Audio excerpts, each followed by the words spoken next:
Cease fire की बात हुई, दुनिया ने राहत की सांस ली, लेकिन कुछ ही देर बाद अमेरिका ने ऐसा दांव चला दिया जिसने साफ कर दिया कि जंग सिर्फ मैदान में नहीं, जेब पर भी लड़ी जाती है। अमेरिका और ईरान के बीच बढ़ते तनाव के बीच एक बड़ा मोड़ सामने आया है, जहां एक तरफ युद्ध विराम बढ़ाने को तनाव कम करने की कोशिश माना जा रहा था, वहीं दूसरी तरफ अमेरिका ने ईरान के खिलाफ आर्थिक दबाव और तेज कर दिया है। यानी अब लड़ाई सिर्फ हथियारों से नहीं बल्कि अर्थव्यवस्था पर वार करके लड़ी जा रही है। अमेरिकी राष्ट्रपति डोनाल्ड ट्रंप की ओर से सीज फायर बढ़ाने का फैसला सामने आया। शुरुआत में इसे शांति की दिशा में कदम माना गया, लगा कि शायद अब हालात संभल सकते हैं, लेकिन इसी बीच अमेरिकी वित्त मंत्री स्कॉट बेसेंट के बयान और पोस्ट ने इस फैसले के पीछे की रणनीति को उजागर कर दिया। संकेत साफ है, अमेरिका अब ईरान पर सीधे सैन्य दबाव की बजाय आर्थिक चोट पहुंचाने की नीति पर आगे बढ़ रहा है। विशेषज्ञ मानते हैं कि जब किसी देश पर आर्थिक प्रतिबंध, व्यापार रोक, बैंकिंग दबाव और तेल कारोबार पर नियंत्रण लगाया जाता है,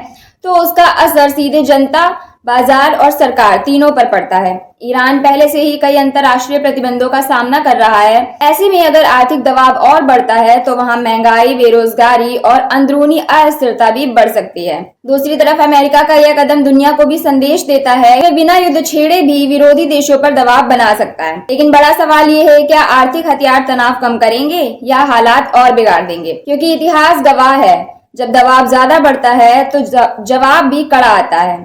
इस पूरे घटनाक्रम से साफ हो गया है कि आधुनिक दौर की जंग सिर्फ बॉर्डर पर नहीं लड़ी जाती, अब जंग डॉलर, तेल, बैंकिंग सिस्टम और प्रतिबंधों से भी लड़ी जाती है। सीज फायर बढ़ा है, लेकिन सन्नाटा अभी टूटा नहीं है, क्योंकि जब गोलियां रुकती हैं तब कई बार आर्थिक हमले शुरू होते हैं।